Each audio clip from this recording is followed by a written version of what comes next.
Assalamualaikum warahmatullahi wabarakatuh.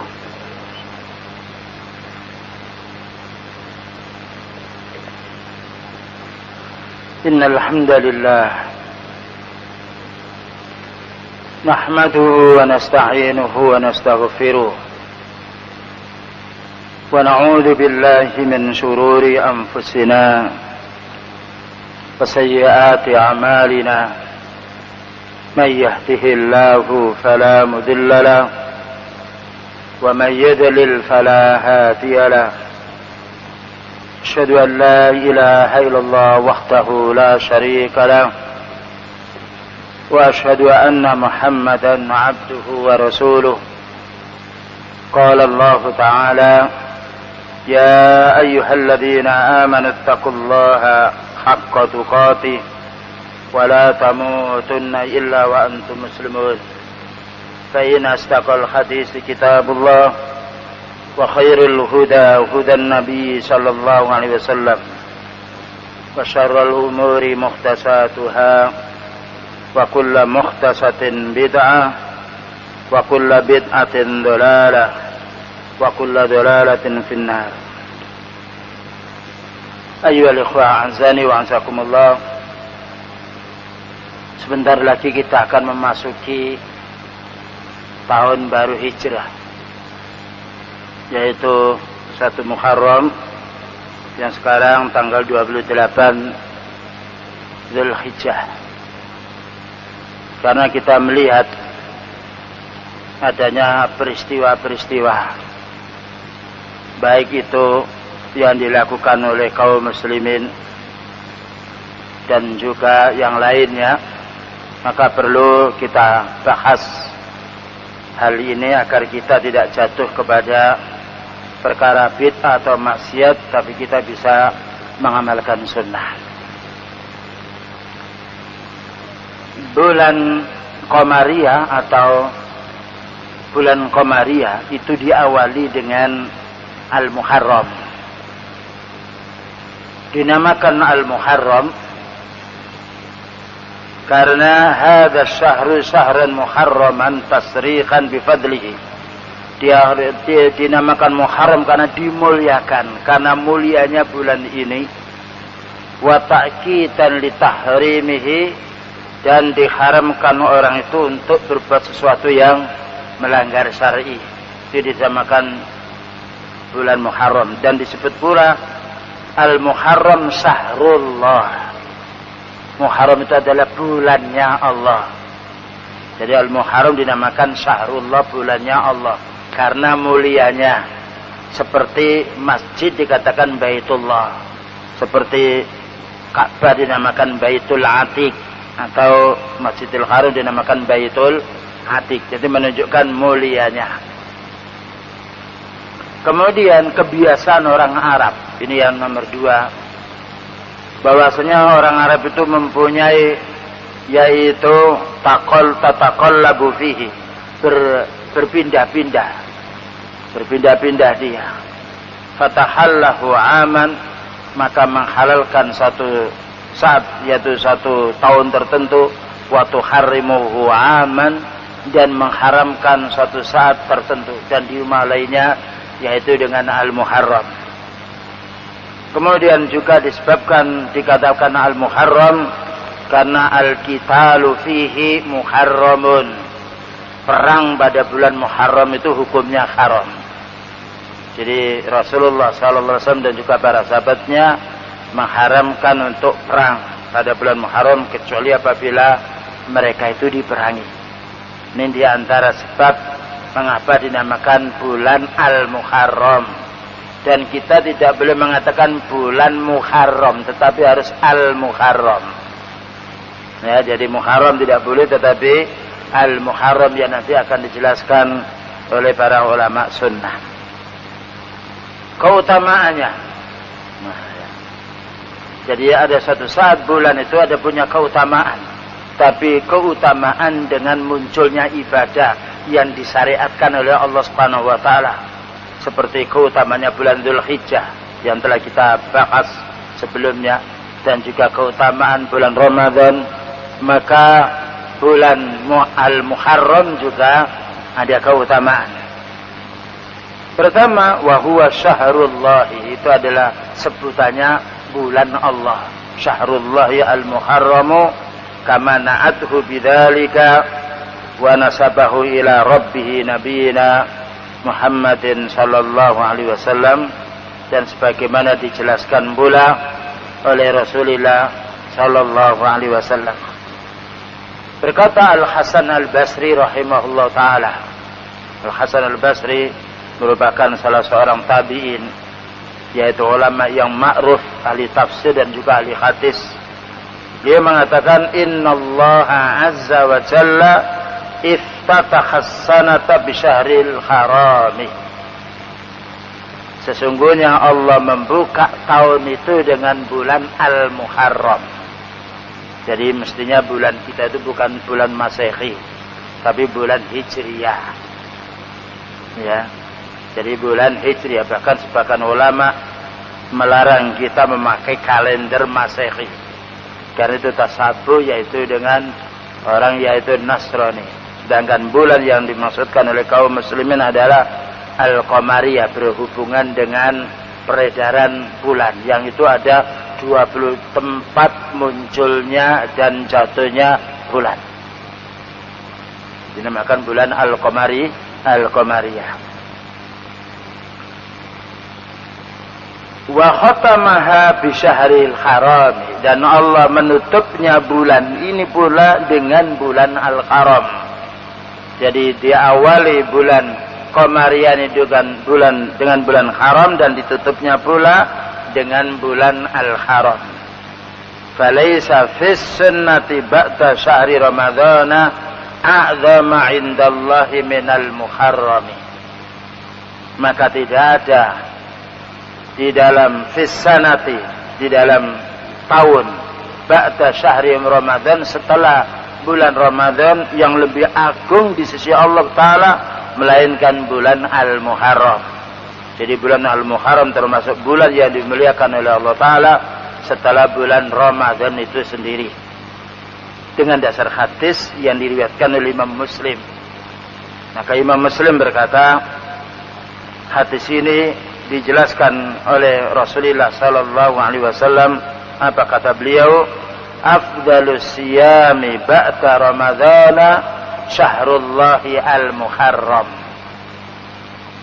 Afdalus siyam, paling utamanya puasa setelah bulan Ramadan adalah bulan Allah, yaitu al-Muharram, yang mana di situ puasa kita tidak seperti puasanya beliau dulu. Dia pernah puasa Asyura, yaitu tanggal yang ke-10-nya. Lalu dikatakan oleh sahabatnya, wahai Nabi, hari ini pas dirayakan oleh orang jahiliyah dulu. Maka kalau begitu besok aku akan berpuasa sebelumnya atau sesudahnya. Jadi 9 dan 10 atau 10 dan 11, bagaimana keterangan Ibnu Taimiyah rahimahullahu ta'ala. Dan ini tidak bertentangan dengan hati yang mengatakan, yang kita jelaskan kemarin, bahwasanya paling baiknya amalan yang disukai oleh Allah Ta'ala adalah 10 Dzulhijjah. Ini tidak bertentangan. Karena di situ paling baiknya amalan, di sini paling baiknya siam. Paling baiknya siam. Jadi siam lebih khusus, kalau amalan lebih umum.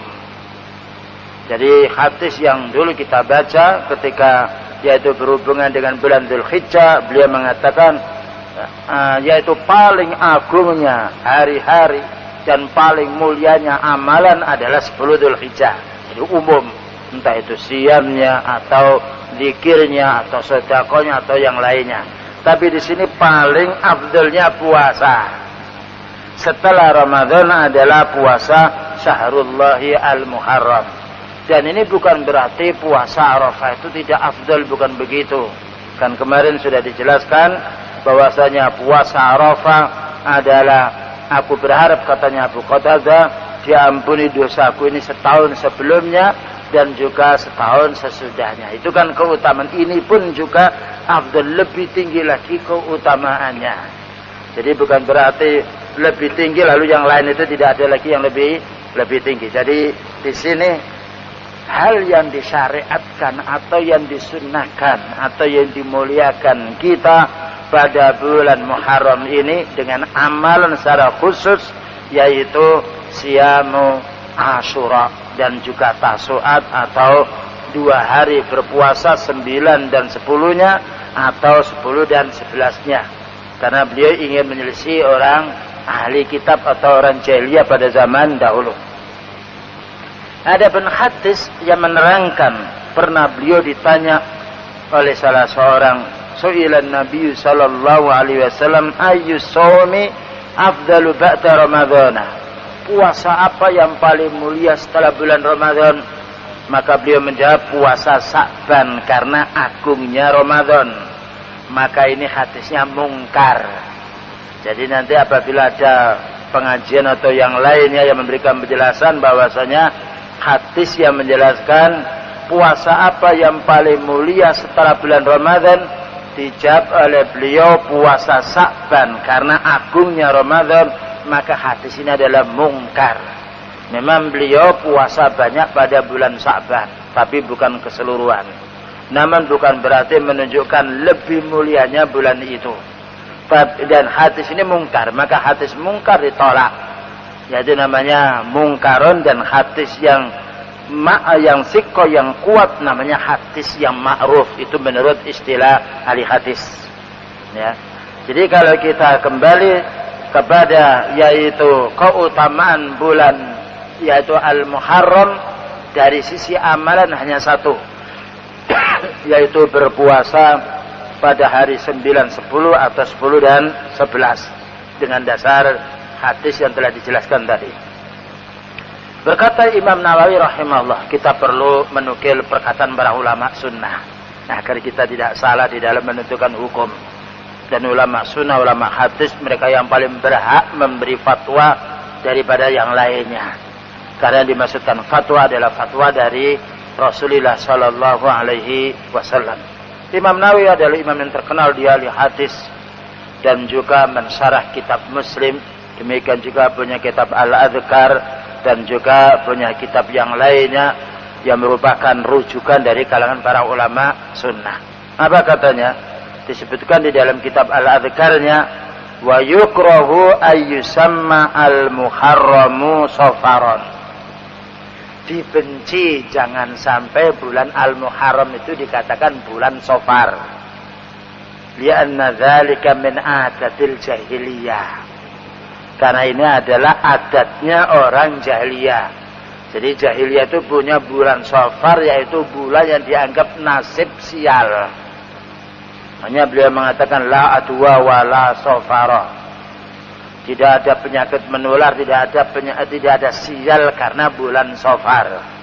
Lah yang dimaksudkan sial oleh orang jahiliyah itu antara lain bulan Safar yang kedua, yaitu Safar, yakni kemudian bulan yaitu Al-Muharram itu sendiri. Maka tidak boleh kita mengatakan Al-Muharram itu bulan Safar, karena bulan Safar ini adalah bulan yang dianggap sial oleh orang jahiliyah. Seperti orang Jawa juga menganggap sial bulan Dzulqa'dah, atau bahasa Jawanya bulan Selo.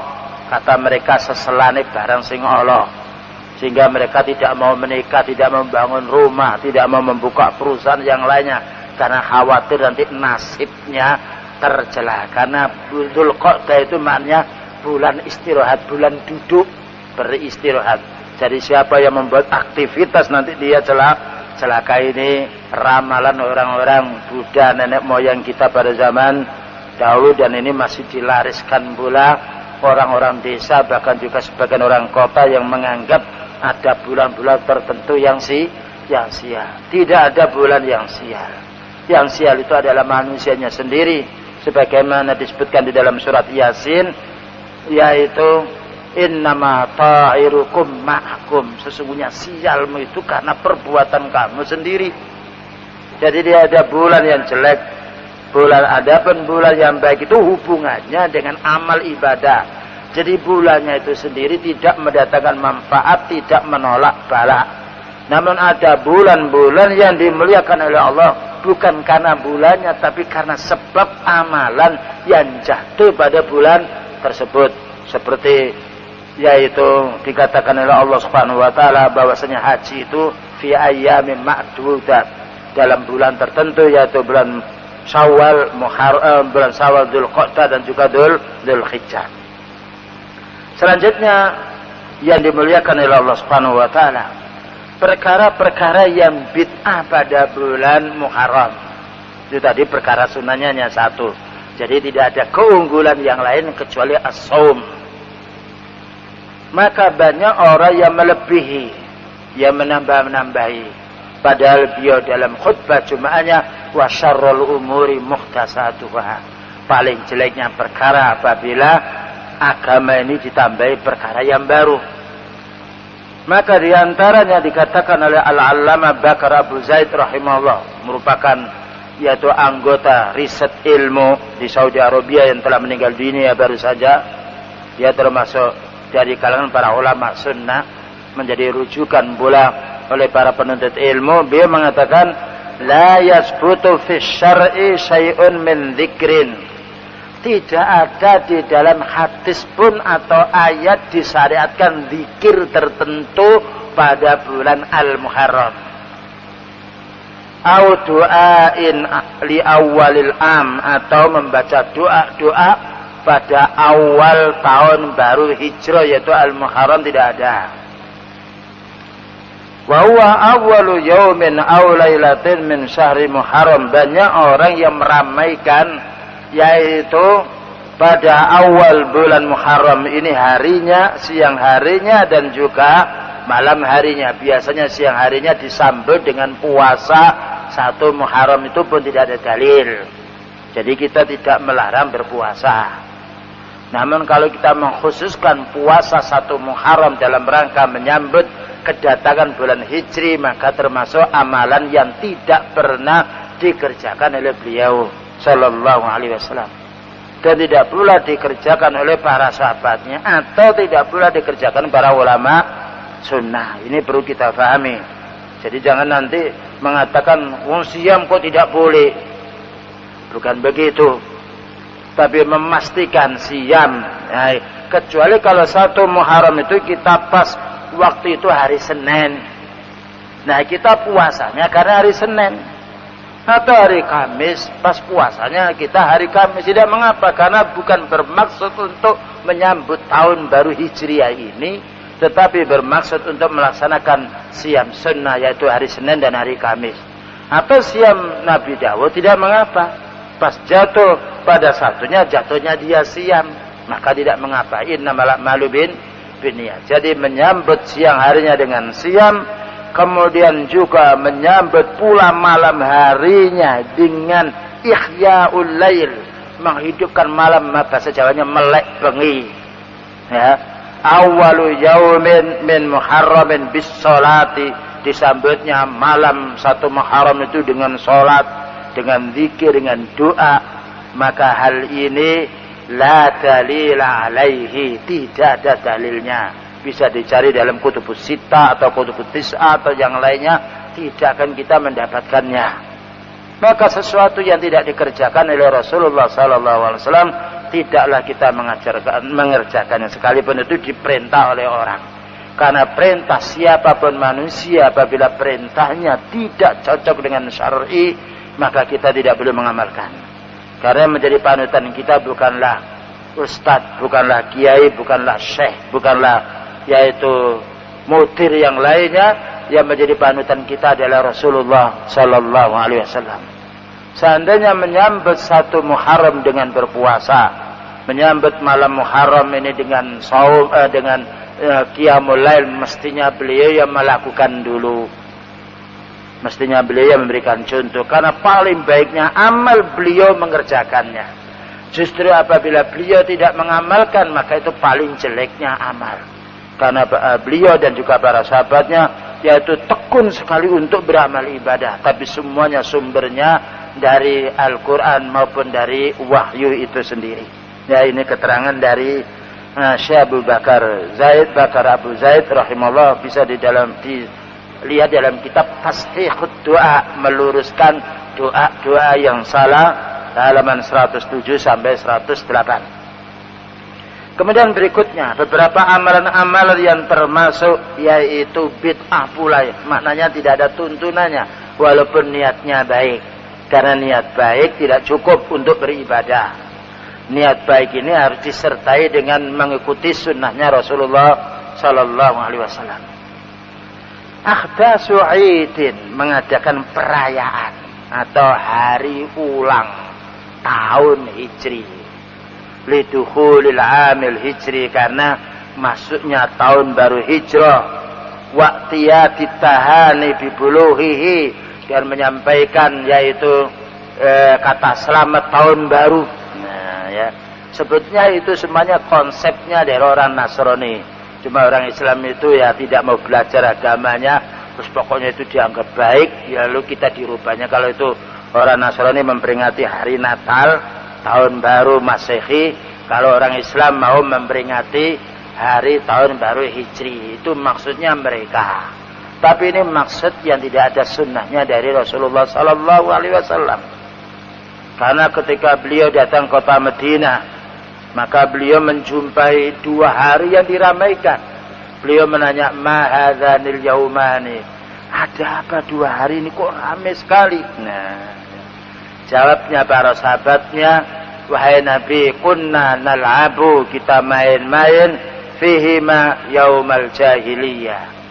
Maka kami dulu pada zaman jahiliyah bersenang-senang, walaupun itu hanya pasar atau semacam rame-rame jual beli, ya, karena umumnya peringatan-peringatan hari itu kan banyak orang jual di mana-mana, di pinggir jalan atau yang lainnya, dari desa masuk ke kota dan juga yang lainnya. Apa katanya Rasulullah Sallallahu Alaihi Wasallam ketika para sahabatnya menyampaikan yang demikian? Kata beliau, qad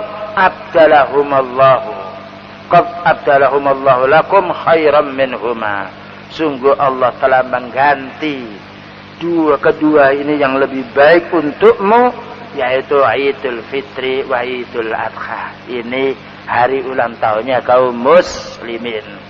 Yang mana Idul Fitri yaitu meramaikan hari raya Idul Fitri, karena kita setelah melaksanakan rukun Islam berupa siam. Sedangkan Idul Adha kita rayakan itu hari kurban, karena setelah jamaah kita menjalankan haji, maka ada munasabahnya. Jadi itu yang harus kita pahami. Jadi kita tidak boleh ikut-ikutan, karena ikut-ikutan itu bahaya. Besoknya pada hari kiamat maka akan ditanya. Ya, apalagi kita yang masih mampu untuk menuntut ilmu, maka boleh kita mengadakan aktivitas apabila hal itu ada contohnya dari Rasulullah Sallallahu Alaihi Wasallam. Jadi nanti kalau ada SMS selamat tahun baru, tidak boleh dijawab hapus. Ya, demikian juga yang lainnya, karena banyak. Kalau menyambutnya, menjawabnya, berarti dia mendukungnya. Ya, jadi biar orang tuh macam-macam yang lain. Hari raya itu oleh orang Jawa lambangnya apa? Ketupat dia. Ya, di mana-mana, bahkan di pesawat pula gambarnya ketupat, padahal itu adat Jawa. Ya, jadi begitu tuh kalau sudah bid'ah, campurnya maksiat dan juga syirik dan juga yang lainnya. Ya, jadi kita tidak boleh menyambut satu yaitu Muharram Syahrul Muharram ini dengan mengadakan yaitu perayaan rame-rame, walaupun isinya itu pengajian. Mana buktinya? Beliau melarang kita sholat pas terbenamnya matahari. Loh, sholat kok dilarang? Iya, karena terbenamnya matahari itu waktunya menyebarnya setan dan menyembahnya yaitu orang Majusi kepada matahari. Nah, padahal kita tidak bermaksud untuk mengagungkan mereka, menyambut mereka, tidak. Tapi kita ini bermaksud untuk sholat. Namun beliau melarang, padahal sholat puncaknya ibadah. Setelah orang itu bersyahadat la ilaha illallah wa anna muhammadar rasulullah. Jadi nanti jangan kita ini punya pemikiran ini kan niatnya baik. Nah, ya. Jadi niat baik harus ditanya pula, contohnya siapa niat yang baik ini? Contohnya dari Rasulullah SAW kah? Atau para sahabat? Atau bukan dari Rasulullah SAW dan para sahabat. Kalau bukan dari Rasulullah SAW dan para sahabat tidak boleh, karena beliau mengatakan alaikum bisunnati wa sunnatil khulafair rasyidin al-mahdiyyin min ba'di. Kamu wajib manut sunnahku, katanya beliau, dan manut pula sunnah sahabatku. Ya, ini masalah urusan ibadah. Karena ini adalah bagian daripada ibadah. Jangan dianggap ini kan urusan dunia. Kalau urusan dunia, kenapa ayat Al-Quran yang dibaca? Karena kita kenapa harus siam? Itu kan siam kan hubungnya dengan ibadah. Maka kita itu masih banyak mengadakan perayaan-perayaan atau memperingati nuzul Quran, Isra Mi'raj, ya, Maulid Nabi dan juga semisalnya. Bahkan juga di sini adalah menyambut tahun baru Hijrah. Apa katanya penulis di sini? Kam hum mu'limun ayyarul muslimu jama'atil muslimina afrotan wa zurafatin yaktafiluna bimilati amin hijri jadidin wa hum idh yaktafiluna bidhalika nasu bi amrin man akhadu fi ikhtifalihim hadha. Apa katanya? Berapa banyak kita saksikan di beberapa negara, ya, di mana kita melihat kaum muslim itu berbondong-bondong merayakan, meramaikan, yaitu menyambut tahun baru hijrah ini.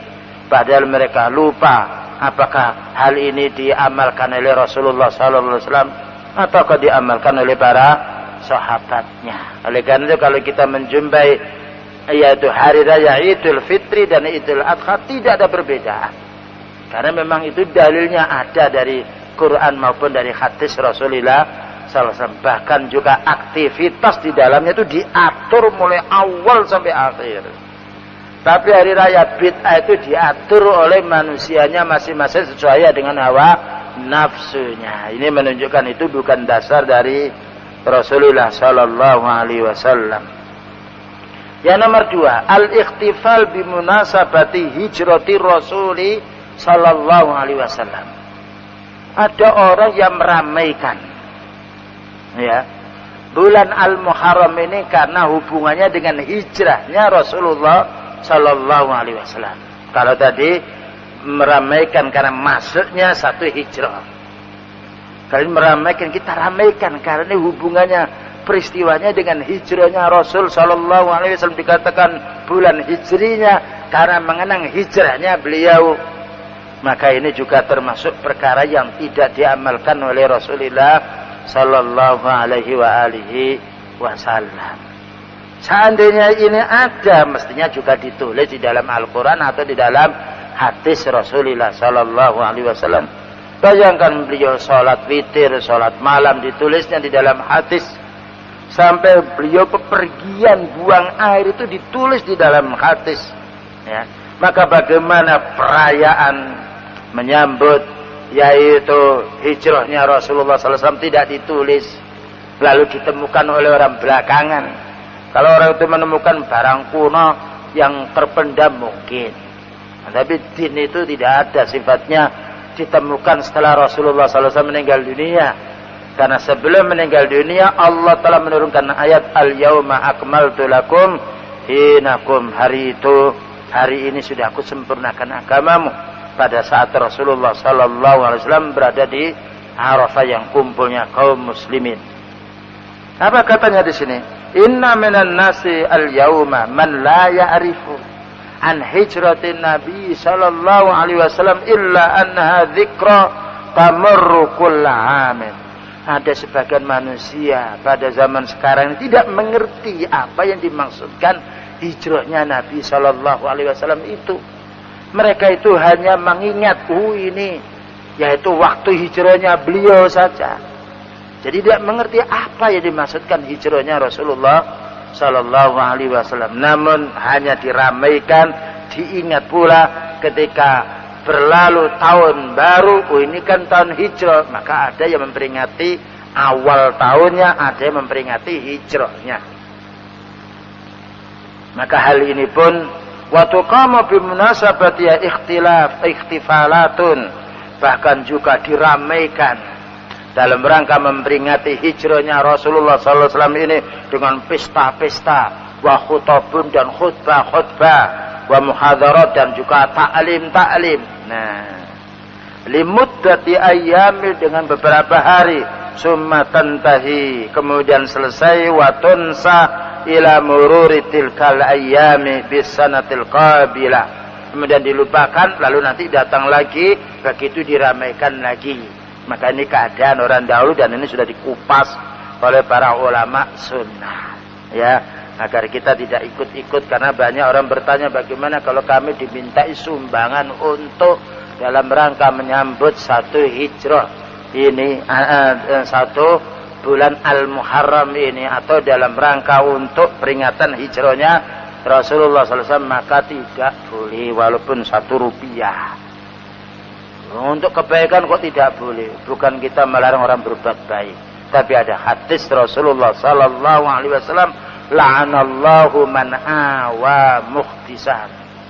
Maka Allah melaknat orang yang membantu orang mengamalkan bid'ah. Jadi kita jangan hanya, ini kan infak, ini kan untuk pengajian, untuk yang lain. Jadi pengajian kalau dinisbahkan 3 harinya orang mati, beda lagi kan. Pengajian dinisbahkan ini untuk Isra Mi'raj, ini untuk Maulid Nabi, itu kan menentukan waktu, keutamaan waktu itu yang mana Allah atau Rasulnya sallallahu alaihi wasallam tidak menentukannya. Makanya Imam Malik rahimahullah ta'ala mengatakan orang mengamalkan bid'ah itu berarti menuduh Rasulullah SAW mengkhianati risalahnya Allah Ta'ala. Karena beliau tidak mengamalkan lalu mereka mengamalkan. Atau dianggap risalah Rasulullah SAW itu belum sempurna sehingga disempurnakan oleh orang belakangan. Ya, begitu para ulama, yaitu kerasnya memberi peringatan agar kita tidak jatuh kepada perkara yang bid'ah. Ya. Inna dzikrul hijrati, sesungguhnya memperingati hijrahnya Rasulullah SAW, yajibu an takuna ala balil muslimi tulas sanati la fil ayyamin maksusah. Kalau kita mau memperingati hijrahnya beliau, hendaknya 1 tahun penuh, jangan pas yaitu 1 Al-Muharramnya saja, ya. Bagaimana maksudnya? Karena disebutkan oleh kalangan para ulama sunnah, innal hijrata hijratani, sesungguhnya hijrah itu ada 2 macam. Ya, ini yang harus kita ingati dan harus kita amalkan. Seperti orang memperingati Maulid Nabi itu bukan hanya bulan-bulan tertentu. Biasanya bulan apa orang memperingati Maulid Nabi itu? Bulan Rabiul Awal. Kita memperingati beliau itu setiap hari, setiap saat. Orang adzan itu ingat beliau sallallahu alaihi wasallam. Salat juga ingat beliau. Mana ingat itu kita menyebutkan dzikr. Kita mengamalkan sunnah, itu namanya dzikr, menyebut keutamaan Rasulullah sallallahu alaihi wasallam. Maka di sini ada 2 macam. Pertama, al-hijratul ula, hijratun qalbiyah ilallah. Hijrahnya hati menuju kepada Allah. Hijrahnya hati menuju kepada Allah. Ini makna hijrah yang secara syar'i. Ya nanti ada dalilnya. Jadi artinya orang itu maksiat lalu berhenti dari maksiat. Karena mana hijrah itu berhenti. Oleh karena itu orang menghajar. Menghajar itu hanya memutus hubungan, menghentikan hubungan. Jadi makna yang pertama adalah hijratun qalbiyah, hijrahnya hati, asalnya maksiat menuju kepada taat. Ini wajib bahkan setiap detik. Ya. Setiap saat kita harus hijrah. Dari kemaksiatan menuju ke taat, dari syirik menuju ke tauhid, dari bid'ah menuju kepada sunnah. Ini hijrah yang dianjurkan. Biibadatihi waqta, yaitu dengan beribadah kepada Allah Ta'ala saja. La syarika lahu, tidak menyekutukannya. Wa ila rasulihi sallallahu alaihi wasallam bittibaihi, dan kepada sunnah Rasulullah sallallahu alaihi wasallam dengan mengikutinya.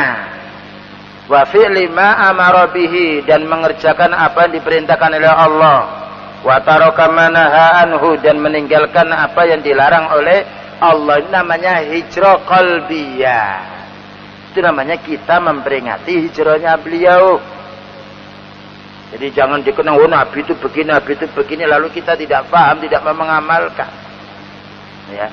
Jadi bukan hanya 1 jam, 2 jam, tapi setiap detik, setiap saat, bagaimana kita bisa mengikuti sunnahnya Rasulullah SAW. Ini namanya hijrah. Pindah dari kebodohan menuju kepada ilmu. Pindah dari kesesatan menuju kepada petunjuk. Mana dalilnya? Dalilnya disebutkan di dalam hadis, yaitu yang diriwayatkan oleh Abu Dawud insyaallah. Wal muhajiru man hajara mana Allahu anhu. Yang dinamakan orang yang muhajir, orang yang hijrah, ya, yaitu orang yang meninggalkan apa yang dilarang oleh Rasulullah sallallahu alaihi wasallam atau apa yang dilarang oleh Allah Subhanahu wa taala. Namanya hijrah. Namanya hijrah amal. Ya, jadi yang jelek kita tinggalkan, lalu kita menuju yang baik. Tidak hanya meninggalkan yang jelek. Kalau kita meninggalkan yang jelek, kita akan mencari ganti. Maka untuk supaya kita meninggalkan yang jelek, maka laksanakan atau amalkan perintah Allah Ta'ala yang wajib maupun yang sunnah. Maka dengan mengamalkan yang wajib dan sunnah, kita akan menghentikan yang haram dan yang makruh. Satu-satu contoh, kita sedang di masjid, sedang sholat dan taklim. Berarti kita meninggalkan zina, meninggalkan mencuri, meninggalkan syirik, meninggalkan bid'ah, meninggalkan maksiat. Nah, ini hijrah yang secara syar'i. Jadi setiap hari kita hendaknya mengingat hijrahnya Rasulullah sallallahu alaihi wasallam dengan mempelajari hukum-hukumnya. Yang dulunya kita berkawan dengan bid'ah, setelah menuntut ilmu kita beralih kepada orang yang menyampaikan ilmu dan mengamalkan. Itu namanya hijrah. Yang dulunya kita tidak tahu ya, bahwasanya akik ini dianggap bisa menolak balak dan bisa mengkait wanita. Ternyata ini tidak boleh. Nah, maka dilepaskannya akik itu. Nah, kemudian dia kembali menuju kepada Allah Subhanahu wa taala, namanya hijrah. Yang dulunya sering menyimpan tumbal-tumbal atau azimat, sering minta kepada paranormal dan yang lainnya. Setelah dia tahu tentang hukumnya bahwasanya itu adalah syirik, lalu dia meninggalkannya kembali kepada tauhid, itu namanya dia hijrah. Yang dulunya malas sholat berjamaah, setelah tahu ya tentang hukumnya sholat berjamaah dan juga hikmahnya, lalu dia sholat berjamaah, itu namanya hijrah. Itu namanya hijrah qalbiyah. Hijrahnya hati, yang mana orang itu meninggalkan kemaksiatan, perbuatan syirik maupun perbuatan bid'ah. Yang nomor 2, al-hijratu as-saniyah hijratun badaniyah. Hijrahnya fisik, hijrahnya badan. Nah, hijrahnya fisik dan badan ini wahiyya tatadzammanu hijratal qalbiyah. Maka ini terkandung pula hijrahnya hati. Ya. Sebab orang hijrah pindah tempat itu 2 macam. Ada kalanya pindah tempat karena membela agamanya, membela tauhid Allah Ta'ala, seperti hijrahnya Rasulullah SAW dan para sahabat menuju kota Madinah karena diusir oleh orang Arab yang kafir di kota Makkah. Itu namanya hijrahnya. Jadi niatnya bukan niat apa-apa, tapi niatnya untuk membela agamanya. Itu namanya hijrah badannya yang disertai dengan hijrah qalbiyah. Nah, artinya begini, kalau kita itu punya tetangga bingung terus, kita setiap hari diajak untuk diundang acara bid'ah, diundang ini, kita datang, mau bertahan diri tidak bisa. Hijrah wajib, jual rumah itu, pindah di tempat yang lain. Tapi kalau kita bisa istiqomah di atas itu, menolak undangan itu, maka kita termasuk orang yang bersabar dan banyak pahalanya. Ya. Makanya ketika ada pembunuh 100 orang, disuruh ketika dia mau bertobat, kamu harus pindah. Itu namanya hijrah badan. Harus pindah dari tempat itu menuju tempat yang orang-orangnya ahli ibadah. Lah orang itu ingin tobat, ingin berhenti hijrah dari perbuatannya, berarti dia memindahkan diri. Karena apa? Ada hijrah yang nomor 2, inginnya hijrah untuk mencari istri, ya, untuk mencari dunia. Oleh karena itu ada dalam hadis disebutkan innamal a'malu binniyat, sesungguhnya amal itu adalah disertai yaitu dengan niat. Faman kana hijratuhu lillahi wa rasul ilallahi wa rasulihi fa hijratuhu ilallahi wa rasulihi. Siapa yang hijrahnya memang karena Allah dan Rasulnya, maka hijrahnya berarti karena Allah Ta'ala dia dan juga mendapatkan dan juga mengikuti sunnah Rasulnya. Faman kanat hijratuhu lidunya, siapa yang hijrahnya karena untuk mencari dunia, nah ya dapat dunia saja dia. Alama hajara alaihi. Nah, jadi hijrah yang dimaksudkan oleh Ibnul Qayyim Al-Jauzi mempunyai dua makna ini. Hijrah meninggalkan maksiat menuju kepada taat, hijrah meninggalkan tempat yang dianggapnya tidak bisa dia istiqomah beribadah di situ, lalu mencari tempat yang lain. Dan banyak saudara kita yang berhijrah semacam ini, ketika lingkungannya tidak memungkinkan, pendidikan anaknya terganggu, yang lainnya, akhirnya rumahnya dijual, mencari di dekat pondok atau di dekat perumahan-perumahan yang banyak orang-orang mengamalkan sunnah. Ini termasuk hijrah syar'iyah. Ini namanya peringatan-peringatan masalah hijrah yang disyariatkan oleh Rasulullah sallallahu alaihi wa alihi wasallam. Baik. Waktunya tinggal yaitu 5 menit. Ada titipan pertanyaan tadi yang perlu saya jawab dulu. Afan Ustaz mengganggu. Ana mau tanya, apakah berdosa seorang suami menyuruh istrinya untuk memakai jilbab yang hanya menutup rambutnya saja? Menutup rambut saja bukan namanya jilbab loh. Karena jilbab itu lihat di dalam surat yaitu Al-Ahzab, ya, yaitu ayat nomor 59, dan boleh dilihat dalam terjemahannya Hasan atau yang lainnya, itu pakaian yang menutup semua anggota badan wanita, itu namanya jilbab. Nah, jadi kalau itu bukan namanya jilbab, itu namanya kupluk atau yang lainnya. Jangan meminjam istilah sunnah lalu untuk bukan sunnah. Ya, seperti yaitu pramugari atau yang lainnya, itu ya tidak namanya jilbab dia, karena ditutup. Jadi kadang-kadangnya seperti apa itu? Ya seperti itulah gitu. Baik. Selanjutnya, berdosakah suami apabila menyuruh istrinya memakai jilbab tapi istri menolaknya? Tolong beri. Nah, ya suami bertanggung jawab atas istrinya. Ar-rijalu qawwamuna 'alan nisa. Ya, jadi suami hendaknya menasihati istrinya yang baik. Kalau menjadi pemimpin, ada hadis istausu bin nisa'i khairan. Maka berilah wasiat, berilah nasihat dengan baik wanita itu. Karena apa? Fa innahu khuliqat min dhilain, karena dia itu diciptakan dari tulang rusuk yang bengkok. Maka in aqamtahu kasartahu, kalau kamu keras dengan wanita itu, maka dia patah tulang. Itu maknanya ingin cerai. Jadi maknanya kita menasihati dengan lembut. Ya, kita menasihati dengan lembut. Tapi apabila dinasihati dengan lembut masih belum bisa, maka diubahnya. Kita berpikir maslahat dan juga madaratnya terhadap anak dan juga yang lainnya. Tapi kalau dia menentang dan yang lainnya malah dia memusuhi dan yang lainnya, maka kita perlu yaitu mendatangkan hakim dari bapak kita dan hakim dari bapak atau mertua kita dan juga yang lainnya, ya. Jadi kita perlu lembut kepada si istri yang lainnya, ya, dikasih saran. Kami ini menyuruh kamu itu bukan untuk maksiat. Saya bukan memperalat diri. Saya seandainya tidak senang kepada dirimu, bagaimana saya menyuruh yang baik? Ini loh perintah Allah Ta'ala. Maka bacakan ayat di dalam surat yaitu Al-Ahzab 59. Allah berfirman, ini namanya jilbab secara syar'i.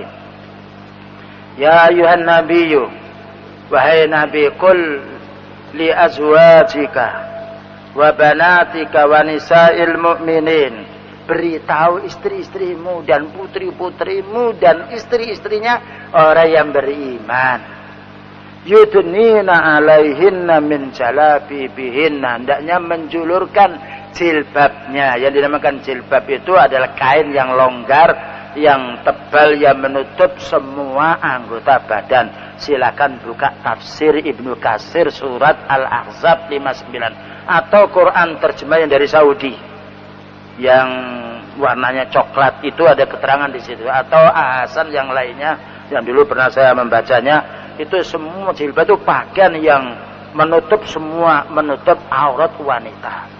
Bahkan juga disebutkan di sini Dzalika adna ayyurafna, supaya dikenal wanita-wanita muslimah itu. Jadi supaya dibedakan antara wanita Nasrani, antara wanita pelacur, antara wanita pekenggek dan juga yang lainnya, biar kita paham. Nah, gitu. Kemudian faedah yang lain, fala yu'zaina, agar supaya tidak dianiaya, tidak disakiti. Begini ceritanya. Masih ada 1 menit lagi. Yaitu ketika zaman beliau, istri-istri Rasulullah SAW kalau malam hari ada kebutuhan keluar. Nah itu ada pemuda-pemuda di pinggir jalan. Maka turun ayat, wanita-wanita muslimah, agar kamu tidak diganggu, maka pakailah pakaian yang menyeluruh, menutupi anggota badanmu supaya dibedakan. Dzalika adna ayyurafna. Baik, ini ya ikhwan yang dapat disampaikan. Yaitu untuk lebih jelasnya silahkan membaca kitab Tafsir Ibnu Katsir, yaitu surat Al-Ahzab 59, insyaallah lebih lengkap penjelasannya. Dan kita akhiri, wassallallahu ala nabiyina Muhammadin wa ala alihi washabihi wasallam. Subhanakallahumma wa bihamdika asyhadu an la ilaha illa anta astaghfiruka wa atubu ilaik. Wassalamualaikum warahmatullahi wabarakatuh.